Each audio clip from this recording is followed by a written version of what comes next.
Hello everyone, welcome to score plus. This is Shailendra Pandey, your physics educator. प्यारे बच्चों, आज हम लोग अपना नया चैप्टर स्टार्ट कर रहे हैं, क्लास 9th का। चैप्टर का नाम है वर्क एंड एनर्जी। आइए एक एक करके सबसे पहले वर्क के बारे में समझते हैं, फिर इस चैप्टर में हम लोग एनर्जी के बारे में समझेंगे। बहुत ही इंपॉर्टेंट, बहुत ही बेसिक ऐसा चैप्टर है जो कि क्लास 11 में भी काम में आएगा, क्लास 12th में भी काम में आएगा, इवन कुछ पोर्शंस में क्लास आपके 10th में भी ये चैप्टर काम में आने वाला है। तो सबसे पहले प्यारे बच्चों यहां पर डिस्कशन किया जाता है वर्क के बारे में कि वर्क क्या होता है। जब भी आप किसी भी ऑब्जेक्ट पर कोई फोर्स अप्लाई करते हो और उस फोर्स की वजह से ऑब्जेक्ट मूव करता है, आगे की तरफ बढ़ता है, तब हम लोग प्यारे बच्चों कहते हैं कि भाई कुछ वर्क हो रहा है। That means work is simply defined as the force applied on the object multiplied by the displacement travelled by the object. यानी कि वर्क क्या है? Work is done when the force produces motion. जब कोई force motion produce करता है तब हम लोग कहते हैं कि वहां पर कुछ वर्क हुआ है। The work done by a force on the body depends on two factors। जो वर्क डन हम करते हैं किसी भी ऑब्जेक्ट पर, वो दो चीजों पर डिपेंड करता है। सबसे पहला है मैग्नीट्यूड ऑफ द फोर्स और दूसरा है distance through which the body moves. यानी कि आपने अगर जैसे हम लोग ट्रेन ऑब्जर्व करें, घोड़ा गाड़ी ऑब्जर्व करें, घोड़ा फोर्स लगाएगा और ओवरऑल इस गाड़ी को आगे खींच कर ले जाएगा, या ट्रेन देखो आगे मूव कर रही है, ठीक, तो कोई ना कोई ऐसा फोर्स ट्रेन में रहा होगा इंजन का जो उसको आगे की तरफ खींचता है ना। तो इसका मतलब वो फोर्स बच्चों और वो ऑब्जेक्ट जितना आगे मूव किया है, इन दोनों के प्रोडक्ट को हम लोग कहते हैं वर्क। यानी कि वर्क जो है इसका एक सिंपल सा फॉर्मूला है, that is equal to force multiplied by displacement. लेकिन इसमें ध्यान देने वाली बात यह होती है कि जब फोर्स और डिस्प्लेसमेंट बच्चों सेम डायरेक्शन में हो तभी इनके प्रोडक्ट को वर्क कहा जाता है, अदरवाइज ये वर्क नहीं है। आइए थोड़ा सा और डिटेल में आपको समझाते हैं। अगर ये कोई एक ऑब्जेक्ट है, इस ऑब्जेक्ट का मान लो कुछ मास m के बराबर है, इस ऑब्जेक्ट का अपना कुछ मास है m के बराबर, इसके ऊपर हम लोगों ने एक F फोर्स अप्लाई किया और ये ऑब्जेक्ट कुछ आगे खिसक कर यहां पर पहुंच गया, ठीक। ये ऑब्जेक्ट की इनिशियल पोजीशन है, ये ऑब्जेक्ट की फाइनल पोजीशन है। तो ऑब्जेक्ट कितना डिस्प्लेसमेंट कर गया? लेट अस सपोज d के बराबर या s के बराबर, ये मान लो डिस्प्लेसमेंट कर गया। अब अगर यहां पर हम लोग निकालें कि भाई कितना वर्क इस ऑब्जेक्ट ने किया है, तो वर्क का सिंपल सा फॉर्मूला होता है फोर्स मल्टीप्लाइड बाई डिस्प्लेसमेंट। यानी कि फोर्स F जो आपने लगाया और डिस्प्लेसमेंट जो उसने किया d, that product of force and displacement of the object is known as work. आइए वर्क को थोड़ा दूसरी लैंग्वेज में समझते हैं। वर्क क्या है? Work done in a moving body is equal to the product of the force exerted on the body and the distance moved by the body in the direction of force। तो ये एक important point है कि distance जो है वो इन the direction of force है। Distance जो है बच्चों वो फोर्स के डायरेक्शन में है। यानी कि product of force and displacement when they are in same direction is known as work. यानी कि फोर्स और डिस्प्लेसमेंट का प्रोडक्ट जब दोनों सेम डायरेक्शन में हो बच्चों, अगर ये ऑब्जेक्ट आगे की तरफ मूव कर रहा है मतलब डिस्प्लेसमेंट आगे की तरफ है, फोर्स भी हमने आगे की तरफ लगाया था, तब फोर्स और डिस्प्लेसमेंट के प्रोडक्ट को बेटा हम लोग क्या बोलते हैं? वर्क बोलते हैं। लेकिन देखिए इसी चीज को हम लोगों ने यहां लैंग्वेज में लिखा हुआ है। क्या लिखा हुआ है? Work done in moving a body is equal to product of force and displacement of the body in the direction of the force। that means work is equal to force into displacement of the body in the direction of the force। Force की direction में। Unit of work अगर हम लोग बात करें, क्योंकि work का हमारा जो फॉर्मूला है वो फोर्स इनटू डिस्प्लेसमेंट है। फोर्स का यूनिट होता है न्यूटन, डिस्प्लेसमेंट का होता है मीटर, तो newton metre is the unit of work. तो वर्क का यूनिट हो गया बच्चों न्यूटन मीटर। इसी न्यूटन मीटर को हम लोग जूल भी कह सकते हैं। न्यूटन मीटर को हम लोग जूल भी कह सकते हैं। तो वर्क का यूनिट हमारे पास हो गया न्यूटन मीटर और we can say it as joule.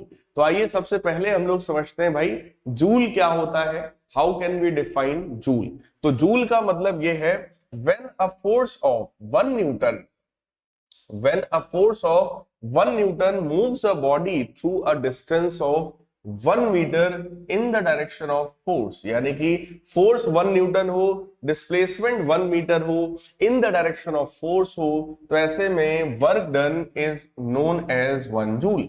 ऐसे में वर्क डन हमारा 1 जूल के बराबर होगा। तो 1 जूल जो होता है वो 1 न्यूटन इंटू 1 मीटर के बराबर होता है, और इसी को हम लोग कह सकते हैं शॉर्ट में 1 joule is equal to 1 newton metre. Clear है बच्चों? अब आइए इसी को थोड़ा सा और डिटेल में समझते हैं। अगर कभी वर्क की बात किया जाए, भाई वर्क है हमारा फोर्स इनटू डिस्प्लेसमेंट, ठीक, लेकिन अगर यही ऑब्जेक्ट हमारा, ये थोड़ा इसको मैं डिटेल में आपको एक अलग स्लाइड पर समझाता हूं। अगर एक ऑब्जेक्ट ये है, इस ऑब्जेक्ट पर हम लोग ने इस तरीके का फोर्स लगाया और ये ऑब्जेक्ट आपका कुछ हॉरिजॉन्टली मूव कर गया, मान लो ऑब्जेक्ट यहां पर पहुंच गया, तो डिस्प्लेसमेंट इस ऑब्जेक्ट ने कवर किया d के बराबर। तो ऐसे में जो वर्क होता है that is equal to force into displacement. लेकिन प्यारे बच्चों अगर इसी ऑब्जेक्ट पर फोर्स हो जाए कुछ ऐसा, let us suppose force theta angle पर इंक्लाइंड है, और ऐसे में ऑब्जेक्ट आपका फिर से कुछ आगे डी डिस्प्लेसमेंट ट्रेवल कर दे, तो डिस्प्लेसमेंट जैसा था देखो वैसा ही है, फोर्स बस इस बार इंक्लाइंड है। तो ऐसी कंडीशन में क्या होगा, ऐसे में हमें फोर्स का वो कंपोनेंट चाहिए होगा जो डिस्प्लेसमेंट की डायरेक्शन में हो। तो बच्चों ये फोर्स है, ये एंगल थीटा है, एंगल के साथ वाला कंपोनेंट हमेशा होता है एफ कॉस थीटा। एंगल के साथ वाला कंपोनेंट क्या होता है, एफ कॉस थीटा। ऐसे ही बच्चों ये एक्स डायरेक्शन है तो एक कंपोनेंट वाई में भी होगा, और वाई डायरेक्शन का वो कंपोनेंट होता है एफ साइन थीटा। सब लोग ध्यान से समझ लो भाई, किसी भी वेक्टर क्वांटिटी का बच्चों कंपोनेंट किया जा सकता है। ये फोर्स वेक्टर है, ये एंगल है, तो एंगल के साथ वाला कंपोनेंट हमेशा कॉस वाला होगा, और जो बच जाएगा वो हमेशा साइन वाला कंपोनेंट होगा। क्लियर है? तो ये बेटा अगर हम लोग यहां से देखें कि अब वर्क कितना होगा, तो भाई वर्क का फॉर्मूला होता है फोर्स इनटू डिस्प्लेसमेंट। लेकिन कब होता है ये formula, when force and displacement vector both are in same direction. जब दोनों सेम डायरेक्शन में हो तब हम लोग फोर्स और डिस्प्लेसमेंट के प्रोडक्ट को वर्क कहते हैं। यहां पर जरा सोचो, डिस्प्लेसमेंट राइट साइड में है, बट राइट साइड में फोर्स यहां पर कौन सा है बच्चों, एफ कॉस थीटा है। इसका मतलब F cos theta into D को हम लोग कह सकते हैं वर्क के बराबर। So what is work? Work is simply defined as the product of F cos theta into D. तो इसी को हम लोग अपने हिसाब से अगर मैनिपुलेट कर दें तो वर्क का बच्चों फॉर्मूला बन जाएगा F D cos theta, where theta is angle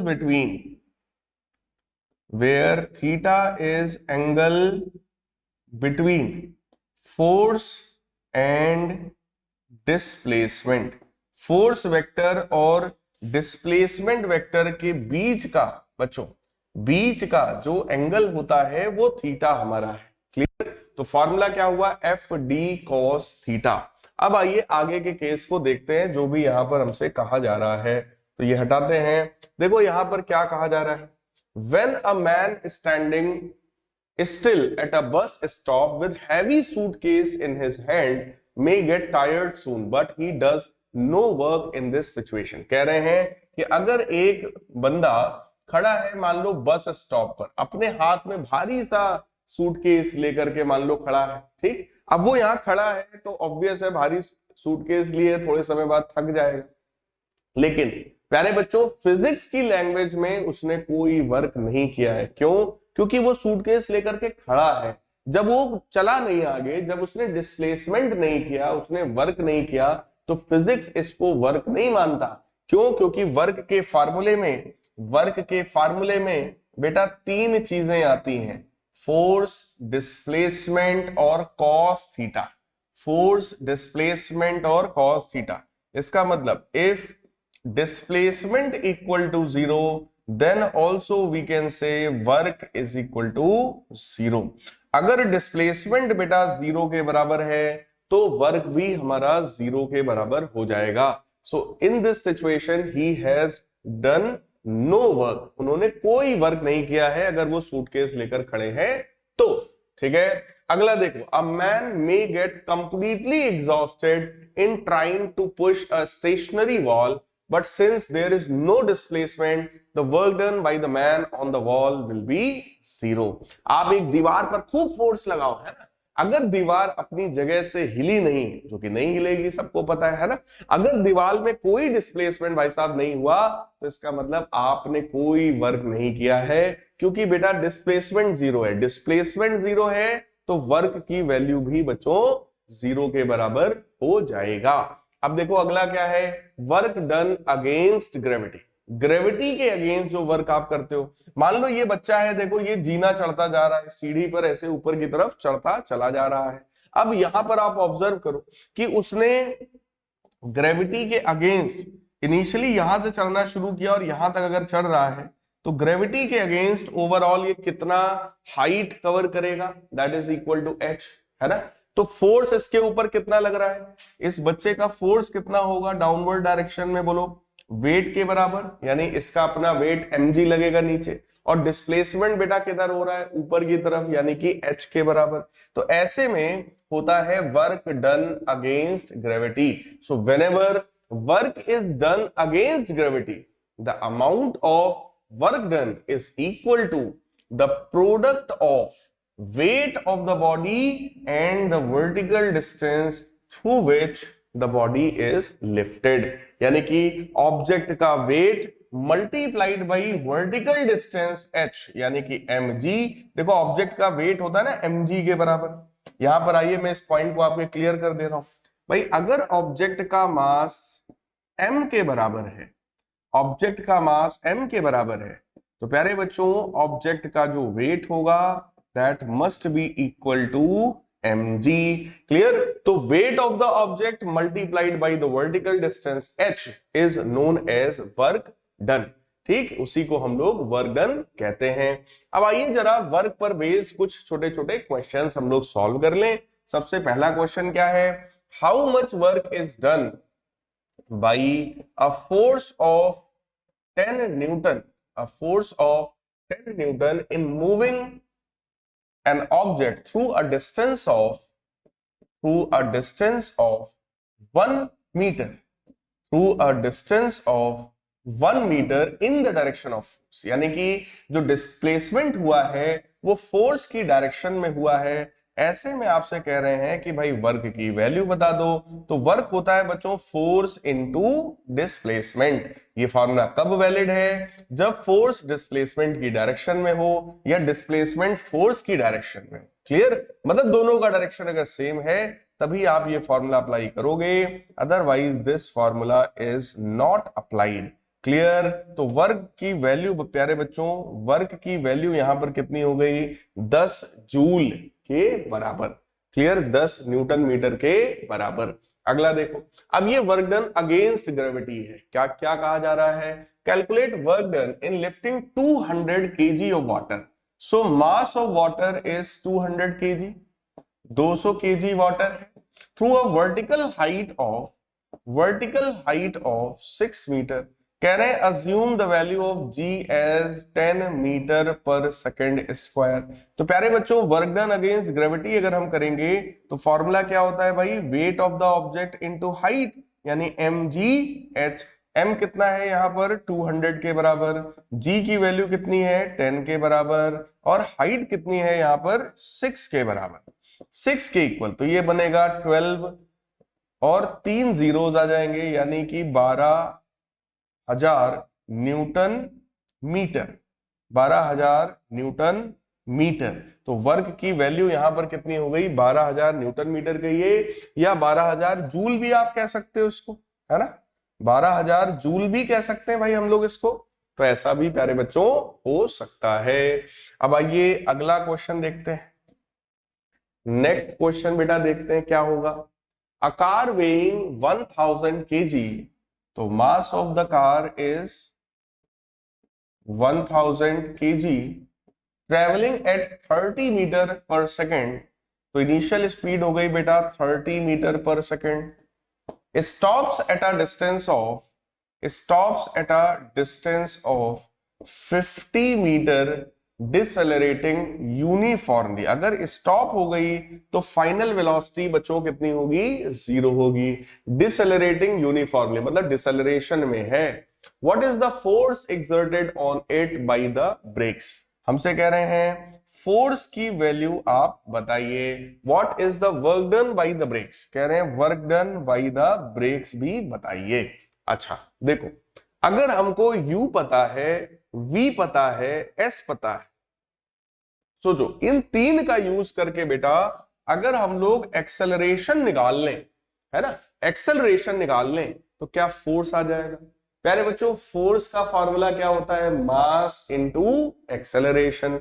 मास हमको पता है, अगर इनका यूज करके आप एक्सेलरेशन निकाल लो तो फोर्स आ जाएगा, मास इनटू एक्सेलरेशन।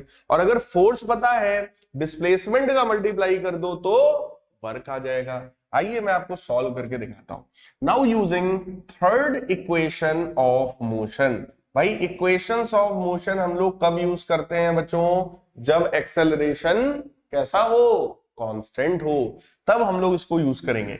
v की वैल्यू बेटा 0 था, u की वैल्यू थी 30, तो ये बनेगा 30 का होल स्क्वायर प्लस 2 एक्सेलरेशन, और डिस्टेंस जो इसने कवर किया है बच्चों वो है 50 मीटर। तो यहां से आप देखिए 30 का स्क्वायर होगा 900 प्लस 100 ए के बराबर। तो एक्सेलरेशन की प्यारे बच्चों वैल्यू कितनी होगी, माइनस का 9 मीटर पर सेकेंड स्क्वायर। अब अगर एक्सेलरेशन हमको पता है बच्चों तो हमको फोर्स भी पता है, क्योंकि फोर्स होता है मास इनटू एक्सेलरेशन। मास कितना है बच्चों 1000 केजी, मास 1000 और एक्सेलरेशन बेटा कितना है -9, यानी कि यहां पर जो फोर्स लगेगा वो -9000 न्यूटन के बराबर होगा। अब मैटर ये है कि सर ये फोर्स निगेटिव क्यों आ रहा है। प्यारे बच्चों निगेटिव फोर्स आने का मतलब ये फोर्स हमारा रिटार्डिंग फोर्स है। ये कैसा फोर्स है, it is retarding force. Negative force है, रिटार्डिंग फोर्स है, जो कि ऑब्जेक्ट की वेलोसिटी को प्यारे बच्चों लगातार रिड्यूस करता चला जाता है। क्लियर है, तो फोर्स आ गया। अब अगर आपसे कहा जाए कि भैया वर्क बता दो कितना होगा, तो भाई वर्क का फॉर्मूला होता है फोर्स इनटू डिस्प्लेसमेंट। फोर्स की वैल्यू है प्यारे बच्चों 9000, डिस्प्लेसमेंट यहां पर चेक करिए कितना हुआ है 50 मीटर। ठीक, इवन अगर आप वैल्यू रखना चाहो तो फोर्स नेगेटिव है, आप नेगेटिव भी रख सकते हो, सो that will become minus 9 into 5 करेंगे 45 आएगा, और उसके बाद 1 2 3 4 बच्चों 0 हो जाएंगे। इतने जूल्स का वर्क यहां पर होने वाला है। क्लियर है, इतने जूल का वर्क यहां पर होने वाला है, और निगेटिव यहां पर वर्क आया है। निगेटिव वर्क का मतलब जरा समझिएगा क्या है। निगेटिव वर्क का प्यारे बच्चों मतलब यह है कि फोर्स इसके ऊपर लग रहा है रिटार्डिंग, मतलब फोर्स लग रहा है पीछे की तरफ। ठीक, फोर्स पीछे की तरफ है, जबकि ऑब्जेक्ट का जो डिस्प्लेसमेंट है प्यारे बच्चों वो आगे की तरफ है। ऐसे में अगर फोर्स पीछे लग रहा हो और डिस्प्लेसमेंट आगे की तरफ हो रहा हो, यानी कि जस्ट अपोजिट डायरेक्शन में दोनों हो, तो ऐसे में वर्क जो होगा that will be negative. Work will B negative. अब आप कहोगे सर कैसे पता वर्क निगेटिव, तो बेटा यहां पर वर्क का फॉर्मूला क्या होता है, F D cos theta, F D cos theta. Clear, और आप सोचो यहां पर वो आपका एंगल थीटा कितना है, वो एंगल आपका थीटा कितना है, और वो एंगल थीटा क्या यहां पर 180 है। और प्यारे बच्चों cos 180 कितना होता है, ट्रिग्नोमेट्री का फॉर्मूला है cos 180 होता है बेटा -1 के बराबर। कितना होता है? -1 के बराबर। अगर आपको पता है तो अच्छी बात है, नहीं पता है अगर आपको ये फॉर्मूला तो अभी आगे आपको पढ़ाया जाएगा। आपको मैथमेटिक्स में जब ट्रिग्नोमेट्री पढ़ाई जाएगी तो आपको ये चीजें सिखाई जाएंगी। तो प्यारे बच्चों cos 180 कितना होता है? -1। तो आप खुद ही सोचो, एफ डी cos 180, क्लियर? तो कैसा होगा? That will be negative. Clear है प्यारे बच्चों? क्लियर है? अब देखो ये टॉपिक समझने से पहले मैं आपको थोड़ा सा ट्रिग्नोमेट्री में हल्का फुल्का मैं आपको समझा रहा हूं, ध्यान से समझिएगा जरा सब लोग, ठीक है? देखो जरा प्यारे बच्चों, अगर हम लोग एक इस तरीके का राइट एंगल ट्रायंगल ले लें, ठीक? राइट एंगल ट्रायंगल है, सबको पता है, ये ए पॉइंट है, ये बी है, ये बेटा सी है। लेट अस सपोज ये हमारा एंगल ऑब्जर्वेशन का है थीटा, और ये 90 है, सबको पता है, ठीक? 90 के अपोजिट वाली साइड बेटा ट्रायंगल में सबसे बड़ी होती है, और इस साइड को कहा जाता है हाइपोटेनस। क्या बोलते हैं इसको? हाइपोटेनस, ठीक? जो एंगल होता है हाइपोटेनस से सटा हुआ एंगल है, एंगल के बगल वाली साइड कहलाती है बेस। क्या कहलाती है? बेस। अगर ये एंगल थीटा होता तो इस बार ये बेस हो जाता, ठीक? अगर ये थीटा होता तो ये बेस हो जाता बेटा। और एंगल के सामने वाली साइड क्या कहलाती है? परपेंडिकुलर। क्या कहलाती है? परपेंडिकुलर। क्लियर? तो किसी भी राइट एंगल ट्रायंगल में 3 साइड्स हैं, हाइपोटेनस, बेस, परपेंडिकुलर। सबसे बड़ी साइड कौन सी होती है? हाइपोटेनस, है ना? तो यहां पर सबसे पहली चीज जो आपको पता होनी चाहिए वो तो है पाइथागोरस थ्योरम। कौन सी है? Pythagoras theorem. पाइथागोरस थ्योरम ये कहता है कि भाई हाइपोटेनस का square is equal to base का स्क्वायर प्लस परपेंडिकुलर का स्क्वायर। हाइपोटेनस का जो square that is equal to base का स्क्वायर प्लस परपेंडिकुलर का होल स्क्वायर। ये आप लोग को पता होगा। तो we can write here AC square is equal to CB square plus BA या AB स्क्वायर। इस तरीके से सबसे पहले तो हम लोग को पाइथागोरस थ्योरम आना चाहिए। इसके बाद प्यारे बच्चों, अगर हम लोग यहां पर कुछ ट्रिग्नोमेट्रिक रेशियोज की बात करें, ट्रिग्नोमेट्रिक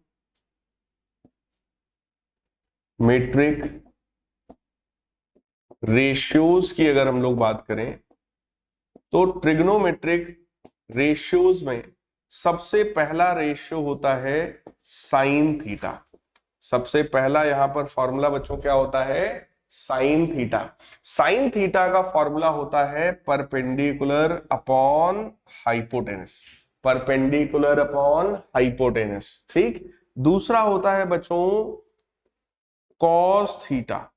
पहला होता है ट्रिग्नोमेट्रिक रेशियो साइन थीटा, दूसरा होता है कॉस थीटा। साइन थीटा होता है P/H, कॉस थीटा होता है B/H। कॉस थीटा क्या होता है? बेस अपॉन हाइपोटेनस, ठीक? Base upon hypotenuse. प्यारे बच्चों, तीसरा यहां पर ट्रिग्नोमेट्रिक रेशियो पढ़ाया जाता है बच्चों को tan थीटा। तीसरा क्या होता है? tan theta.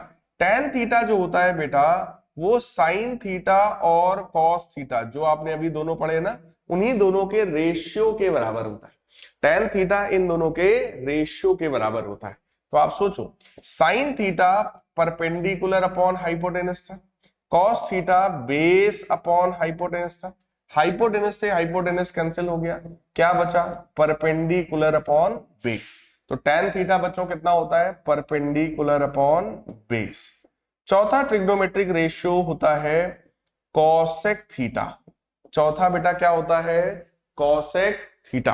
कॉसेक थीटा जो है प्यारे बच्चों, इसको 1 अपॉन साइन थीटा भी लिखा जा सकता है। तो 1 बाई साइन थीटा बेटा होता है परपेंडिकुलर अपॉन हाइपोटेनस, तो ये हाइपोटेनस जाएगा ऊपर, तो बनेगा hypotenuse upon perpendicular. Hypotenuse upon perpendicular, ठीक? ऐसे ही पांचवा ट्रिग्नोमेट्रिक रेशियो होता है सेक थीटा। पांचवा होता है सेक थीटा, जिसको हम लोग लिख सकते हैं 1/cos theta. We can write 1/cos theta, so that will become 1/cos theta.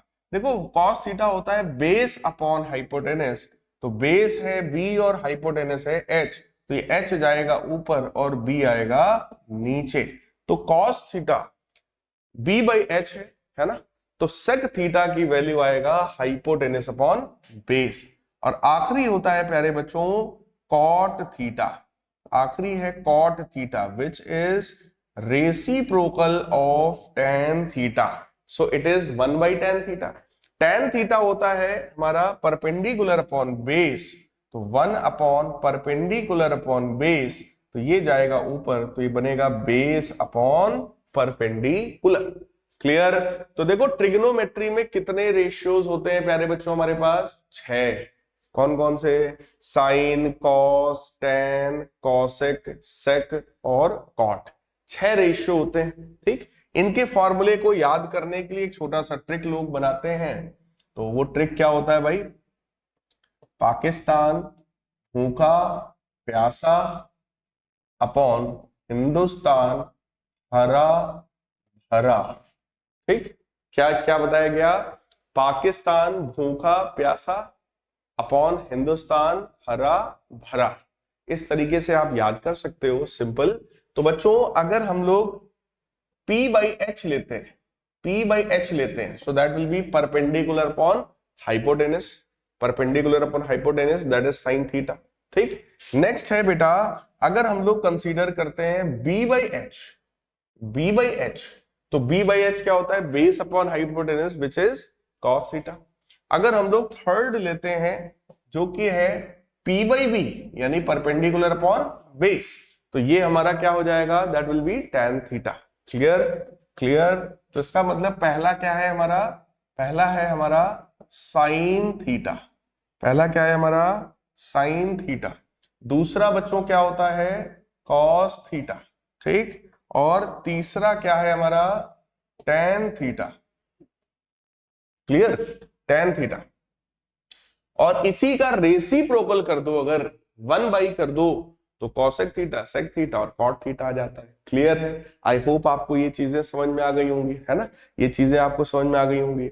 इसके अलावा बच्चों एक चीज मैं आपको और डायरेक्ट बता रहा हूं, एक चीज मैं आपको और बता रहा हूं। क्या बता रहा हूं? देखो जरा, अगर हम लोग साइन थीटा, कॉस थीटा और टैन थीटा की बात करें, है ना, साइन थीटा, कॉस थीटा और टैन थीटा की बात करें, तो अलग अलग एंगल्स के लिए, यानी कि अगर मैं थीटा बराबर 0 डिग्री ले लूं, ठीक, यहां पर मैं थीटा लिख रहा हूं इस डायरेक्शन में, 0 डिग्री ले लूं, स्टैंडर्ड वैल्यू बेटा 30 डिग्री ले लूं, मैं यहां पर 45 डिग्री ले लूं, मैं यहां पर 60 डिग्री ले लूं, और मैं यहां पर 90 डिग्री ले लूं, 90 डिग्री ले लूं। क्लियर? तो बेटा अगर थीटा 0 है तो ये साइन 0 बन जाएगा, साइन 0 की वैल्यू होती है 0। अगर थीटा 30 है तो साइन 30 होता है बेटा 1/2। अगर थीटा है 45 तो साइन 45 कितना होगा? 1/√2 के बराबर। ये स्टैंडर्ड है, याद करना है आपको। अगर 60 है तो साइन 60 कितना होता है? √3/2। अगर 90 है तो साइन 90 कितना होता है? 1। मैंने क्या बताया? फिर से सुनो, साइन 0 0, साइन 30 1/2, साइन 45 1/√2, साइन 60 √3/2 और साइन 90 1 के बराबर। क्लियर? जो भी आपने ऐसे लिखा है, अब इसी को उल्टा करके यहां लिखते चले जाओ। 1, अगला बोलो √3/2, अगला बोलो 1/√2, अगला बोलो 1/2, अगला बोलो 0। सिंपल, सीधा लिखा फिर उसी को उल्टा लिखा। क्लियर? tan थीटा जो होता है बेटा वो साइन अपॉन कॉस होता है, तो 0/1 करोगे 0 आएगा, 1/2 अपॉन √3/2 करोगे तो 1/√3 आएगा, 2 से 2 कैंसिल हो जाएगा, 1/√2 अपॉन 1/√2 बच्चों 1 आएगा, √3/2 2 अपॉन 1/2, 2 कटेगा, केवल √3 आएगा। यहां पर 1/0 है, ये हमारा इनफाइनाइट बनेगा। क्लियर? तो इस तरीके से आप लोग ट्रिग्नोमेट्री में ये जो बेसिक फार्मूला है इनको आप लोग याद कर सकते हो, इनको आप याद कर सकते हो। इसके अलावा एक दो बस सिंपल आपको मैं और बता दे रहा हूं, एक दो मैं आपको और बता दे रहा हूं। चलो 180 डिग्री का भी बता देते हैं, है ना, 180 डिग्री का भी बता देते हैं प्यारे बच्चों आपको। ठीक, क्या होता है बेटा, साइन 180 की वैल्यू 0 होती है। साइन 180 कितना होता है? 0 होता है। ठीक, कॉस 180 बच्चों कितना होता है? कॉस 180 कितना होता है? -1 के बराबर। ठीक, tan 180 पूछोगे तो ऑब्वियस है दिस बाई दिस 0 के बराबर। क्लियर है? तो साइन 180 0 होता है, जबकि कॉस 180 कितना होता है? -1। तो इसको अपने दिमाग में एकदम रखिएगा। कॉस 180 प्यारे बच्चों कितना होता है? -1 के बराबर। क्लियर? तो अगर कभी भी ऐसी सिचुएशन बन रही हो, कभी भी बेटा ऐसी सिचुएशन बन रही हो कि ऑब्जेक्ट का डिस्प्लेसमेंट हो रहा है इस डायरेक्शन में, ठीक, और उसके ऊपर जो फोर्स हम लोग लगा रहे हैं वो मान लो इस डायरेक्शन में। ठीक, तो देखो जरा, ये डायरेक्शन है फोर्स की और ये डायरेक्शन है मान लो डिस्प्लेसमेंट की। तो फोर्स और डिस्प्लेसमेंट के बीच का ये एंगल बच्चों कितना है? 180 डिग्री। तो ऐसे में जब आप वर्क निकालोगे तो उसका फॉर्मूला होगा ना एफ डी कॉस थीटा, और वो थीटा यहां पर बेटा कितना है? 180 डिग्री। कॉस 180 -1 होता है ना। तो यहां से वर्क की वैल्यू हमें कितनी मिलेगी? एफ डी -1, यानी कि वर्क की वैल्यू प्यारे बच्चों यहां पर मिलेगी -f इंटू डी के बराबर। क्लियर? तो ऐसे में प्यारे बच्चों वर्क कितना होगा हमारा? निगेटिव। कितना वर्क होगा? निगेटिव। इसका मतलब अगर फोर्स और डिस्प्लेसमेंट अपोजिट डायरेक्शन में हो तो वर्क कितना होगा? निगेटिव। अच्छा, अगर 90 में हम लोग कॉस की वैल्यू देखें तो बेटा 0 होता है, यानी कॉस 90 डिग्री कितना है प्यारे बच्चों? 0 के बराबर है। ठीक, कॉस 90 0 के बराबर है। तो अगर कभी ऐसा कोई सीन हो जिसमें डिस्प्लेसमेंट मान लो आगे की तरफ हो, देखो ध्यान से, डिस्प्लेसमेंट मान लो ऐसा हो और फोर्स इस डायरेक्शन में, फोर्स इस डायरेक्शन में हो, डिस्प्लेसमेंट इस डायरेक्शन में हो, तो इनके बीच का एंगल कितना होगा? 90, है ना। और ऐसे में अगर मैं आपसे कहूं कि भाई वर्क बताओ, तो वर्क का फार्मूला क्या होगा बच्चों? वर्क का फार्मूला क्या होगा? That will be F D cos 90, क्योंकि कॉस 90 बच्चों 0 होता है, तो ऐसे में वर्क भी कितना होगा हमारा? That work will also be equal to 0। प्यारे बच्चों वर्क कितना हो जाएगा? 0 के बराबर। अब यहां पर देखो, ये आपसे कहा जा रहा है work done bye a force acting obliquely. Obliquely का मतलब होता है बच्चों जो फोर्स हम लगा रहे हैं वो डिस्प्लेसमेंट की डायरेक्शन में नहीं है, वो किसी एंगल पर है, किसी जनरल एंगल पर है। अब यहां पर देखो, इस तरीके से आपने बहुत सारे बच्चों को खेलते हुए देखा होगा, आप भी ऐसे ही खेलते रहे होंगे। ये कार है और इस बच्चे ने कार में एक धागा बांध लिया है और वो उस धागे को खींचेगा और ये कार आगे बढ़ेगी, है ना। इसका मतलब जो फोर्स वो अप्लाई कर रहा है वो इस डायरेक्शन में अप्लाई कर रहा है। बोलो, फोर्स जो अप्लाई कर रहा है वो इस डायरेक्शन में अप्लाई कर रहा है, लेकिन जो डिस्प्लेसमेंट यहां पर होने वाला है वो बोलो इस डायरेक्शन में, डिस्प्लेसमेंट इस डायरेक्शन में, फोर्स और डिस्प्लेसमेंट के बीच में कुछ ना कुछ एंगल भी यहां पर है। इसी कंडीशन को बच्चों बोला जाता है फोर्स इज एक्टिंग ऑब्लिकली। ठीक, फोर्स किसी एंगल पर लगा हुआ है। इसी चीज को थोड़ा यहां देखो डायग्राम बनाकर स्टैंडर्ड दिखाया गया कि ये एंगल हमारा कितना है? थीटा के बराबर है।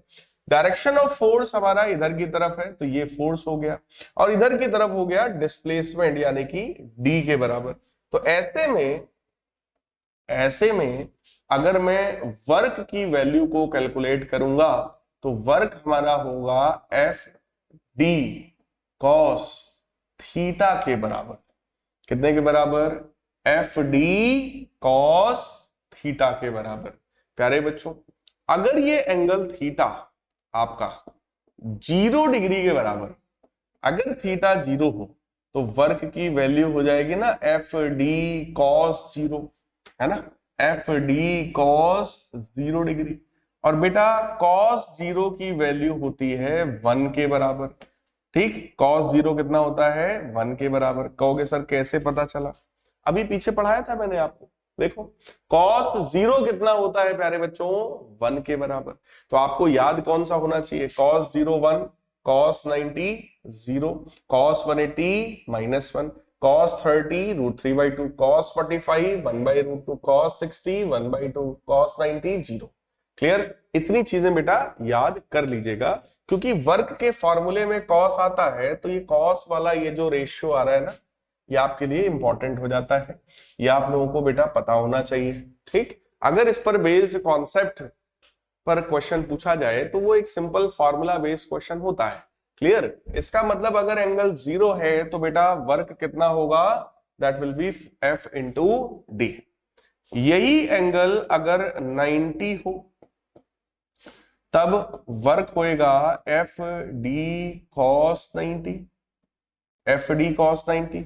बच्चों कॉस 90 0 होता है तो वर्क की वैल्यू भी 0 हो जाएगी। अगर यही एंगल थीटा आपका 0 से 90 डिग्री के बीच में होता है, यही एंगल आपका 0 से 90 डिग्री के बीच में होता है, तो ऐसे एंगल को एक्यूट एंगल कहा जाता है। क्या बोलते हैं बेटा? ऐसे एंगल को एक्यूट एंगल कहा जाता है। क्लियर? एक्यूट मतलब 0 से 90 डिग्री के बीच में। और ऐसे में जो वर्क आएगा that will be simple F D cos theta and this work will be greater than 0। मतलब ये वर्क आपका कैसा आएगा, that work will be positive work. इसका मतलब अगर ये एंगल 0 से 90 के बीच में है, अगर ये एंगल 0 से 90 के बीच में है बच्चों, ठीक, तब वर्क आपका कैसा होगा, that will be a positive work. बच्चों वर्क कैसा होगा, पॉजिटिव वर्क होगा। क्लियर है? ठीक, 90 हो जाएगा तो यही वर्क आपका 0 हो जाएगा, 90 होने पर यही वर्क आपका 0 हो जाएगा। क्लियर? और अगर यही एंगल थीटा आपका 0 से नहीं, यही एंगल आपका अगर 90 से 180 के बीच में हो जाए बेटा, यही आपका 0 से 180 के बीच में हो जाए, तो ऐसे एंगल को बोलते हैं ऑब्ट्यूज एंगल। ऐसे एंगल को क्या बोलते हैं, ऑब्ट्यूज एंगल। और ऑब्ट्यूज एंगल अगर होगा तो अब आप वर्क लिखोगे ना एफ डी कॉस थीटा। और जब ऑब्ट्यूज एंगल होता है तो आप खुद ही चेक कर लो, 0 से 180 जब आप जाओगे, 180 पहुंचते ही देखो वैल्यू कैसी होती है, कैसी होती है बच्चों, निगेटिव। जरा ध्यान से देखना, cos 0 1 था, फिर √3/2 1 से छोटा है, 1/√2 और छोटा है, 1/2 और छोटा है, 0 0 ही हो गया। अब 0 से भी आगे बढ़ोगे, जब 90 से और आगे बढ़ोगे, 100 डिग्री, 120 डिग्री, 130 डिग्री, 140 डिग्री, जैसे आप आगे बढ़ोगे, बोलो 0 से भी छोटी वैल्यू होगी तो क्या वो वैल्यू निगेटिव हो जाएगी? क्या वो वैल्यू निगेटिव हो जाएगी? इसका मतलब प्यारे बच्चों वर्क हमारा एफ डी कॉस थीटा ही है, लेकिन that work will be a negative work. That work will B negative work. Clear है? निगेटिव वर्क होगा अगर एंगल कैसा होगा, ऑब्ट्यूज, यानी कि 90 से 180 के बीच में। क्लियर है? क्लियर है? तो वर्क डन ऑब्लिकली का फॉर्मूला आपके पास आता है एफ डी कॉस थीटा, है ना? इसको हम लोग खूब एक्सप्लेन कर चुके हैं, where F is force, D is displacement, theta is angle between force and displacement. Theta बच्चों कौन सा एंगल है? फोर्स और डिस्प्लेसमेंट के बीच का एंगल है। क्लियर है? अब आ जाइए, कुछ एग्जांपल्स हमारे पास है, कुछ क्वेश्चंस हमारे पास है, आइए देखते हैं इन क्वेश्चंस को। A child pulls a toy car through a distance of 10 metre, यानी कि डिस्प्लेसमेंट कितना हुआ है? 10 metre. On a smooth horizontal floor the string held in child's hand make an angle 60 degree with the horizontal surface, यानी कि बच्चों theta की value कितनी है? 60 degree. If force applied by the child is 5 newton, कह रहे हैं force अगर 5 न्यूटन है, calculate work done by the child in pulling the toy car, कह रहे हैं कितना वर्क उसने कर दिया। प्यारे बच्चों वर्क का फॉर्मूला होता है F D cos theta, F D cos theta. Force है बेटा 5 न्यूटन, डिस्प्लेसमेंट है 10 मीटर, और कॉस थीटा कितना है यहाँ पर? 60 डिग्री।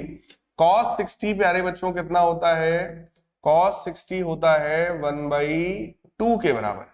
कॉस 60 होता है 1/2 के बराबर, तो 50/2 होगा 25। तो बच्चों वर्क की वैल्यू कितनी आ गई?